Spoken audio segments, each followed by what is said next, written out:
Alors, en résumé, dans la parasha de Toldot, une des questions centrales, c'est cet amour inconditionnel d'Yitzhak pour Esav.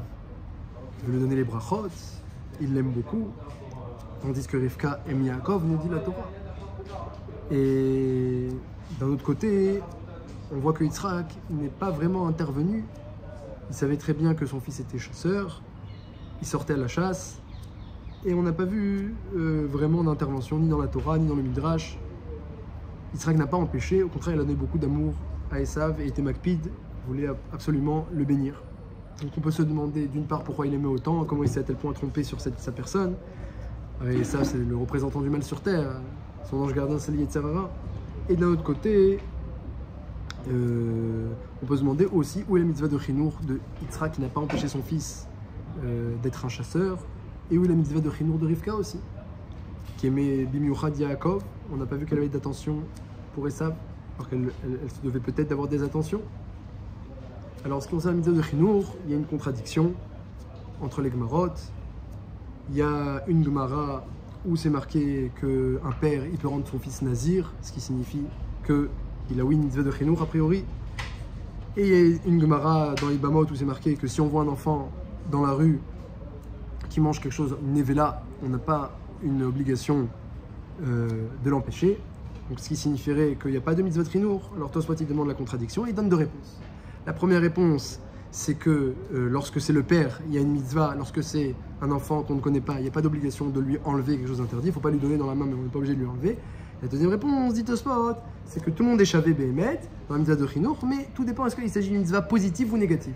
Le Chinour, ce qui signifie introniser, habituer, introniser, on peut introniser, habituer aux lois positives de la Torah. On peut habituer l'enfant au lulav, à la souka, mais à ne pas faire lorsque l'enfant il reçoit une contrainte, même s'il écoute son père. Mais apparemment, d'après cette réponse-là de Tosfot, il n'y a pas vraiment un chinour, il n'est pas intronisé au Averot. Il écoute la contrainte et c'est pas sûr qu'il va s'habituer mamash au issour de la Torah. Donc, dit Tosfot, c'est shaya chinour que dans mitzvot assez. Et donc, d'après cela, on peut déjà répondre à une partie des questions, c'est que Esav il était très fort en mitzvot assez. Esav était très fort en mitzvot assez. Il faisait bien Kibud Avaim, il faisait bien Masrot. Toutes les mitzvot assez qu'il incombait, il les faisait Idur Rav. Le problème c'était la Averot. Donc c'est très possible que le chinour a été fait comme il fallait. Mais plus que ça, le Midrash dit que Vadaï Yitzhak il a fait le chinour de son fils, il a rentré au Beth Midrash avec Yaakov. Il y avait Yaakov qui ressemblait à une Hadas et Esav qui ressemblait à des ronces. Et donc il a très bien fait le chinour, mais jusqu'à 13 ans. Et après 13 ans, dit Rabbi Lazare, Baruch Sheptarani Mancho Shelze. Eh bien, béni soit celui qui me dispense des fautes de celui-ci. C'est-à-dire que on doit faire tout ce qu'on peut pour l'enfant jusqu'à 13 ans, d'après le Midrash, d'après la Torah, mais ensuite, il y a que la mitzvah de Chinour s'arrête. C'est peut-être pour ça qu'un enfant qui devient bar mitzvah pendant Sfirat HaOmer, dit le Chida dans Birkei Yosef, il ne peut pas continuer à compter. Ah, mais il a compté Shkal avec Bracha, maintenant qu'il est grand. Tu peux dire qu'il, même s'il n'a pas la mitzvah d'un adulte, parce qu'il n'a pas fait le compte en tant qu'adulte, mais il peut avoir la mitzvah d'un enfant. On voit de là que non. D'après le Chida, la mitzvah de Chinour qu'il avait, elle s'arrête à 13 ans. Maintenant, il a une autre mitzvah, la mitzvah de faire le Homer comme un adulte. Et ça, eh bien, il n'a pas fait entièrement, parce qu'il a raté les premiers jours. C'est la vie du Chida notamment. C'est une marloquette, bien évidemment. Alors, à Kolpanim, la mitzvah de Chinour, Yitzhak l'a fait, il a rentré son fils au Beth Midrash, au Beth Sefer, jusqu'à 13 ans. C'est à ce moment-là qu'on peut vraiment influencer l'enfant et l'aider à trouver le chemin qui lui correspond. Chanor Lanar Alpidarko. Après 13 ans, la mitzvah de Chinour s'arrête. C'est-à-dire que le père ensuite, il peut aider l'enfant à se renforcer dans ses voies. Mais l'aider à changer de voie, Kaniré, que c'est plus possible. Et Yitzhak, il avait bien compris ça. Lorsque Esav est sorti dans les champs, dans la forêt, devenir chasseur, eh bien, il a compris, Yitzhak, que c'était plus possible d'intervenir. On peut que l'aider maintenant à se renforcer. Et comment on va l'aider à se renforcer, c'est dit Yitzhak?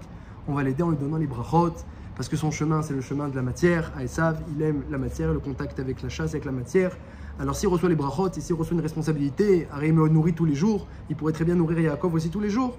Donc il s'est dit, Yitzhak, dit le Khatam Sofer, que peut-être que Esav et Yaakov, ce serait Issachar et Zevulun. Comme ça, il explique Khatam Sofer, Rav Dessler aussi après lui. Et donc, Vadaï que Yitzhak, il a été doeg sur le chinour de son fils jusqu'à 13 ans, comme il se doit, et ensuite, il a aidé à se renforcer un maximum. Et Rivka, donc, quant à Rivka, eh bien, elle aussi, elle a sûrement dû être doeg, mais elle a vu qu'il était très fort dans les mitzvot positifs, et c'est ça le ikar du chinour, c'est les mitzvot positifs. Donc Béhémet, il a reçu un Chinour Esav, mais ensuite dans les Averot, eh bien, ça ne s'est pas bien passé. Et comme elle dit la Gemara, eh bien, maintenant qu'Esav, il avait choisi le chemin de la matière, alors entre le Gehinnom et le Gan Eden, dit la Gemara, il n'y a que l'épaisseur d'un cheveu, c'est-à-dire que quand tu vois quelqu'un qui est dans la matière, c'est une explication possible, eh bien, tu ne peux pas savoir est-ce qu'il est tzaddik ou racha. Il a un contact avec la matière, peut-être il le fait big doucha ou beta ora et que ça a une valeur de korban, ou peut-être qu'il le fait avec des mauvaises intentions, et à ce moment-là, eh bien, c'est une avéra, ça peut l'être. Donc, Yitzhak connaissait pertinemment le chemin de son fils, il n'a pas su discerner que, eh bien, au contact de la matière, il était du mauvais côté du nima de l'épaisseur du cheveu et qu'il était du côté du Gehinnom, jusqu'à qu'il s'en rende compte au jour des brachot.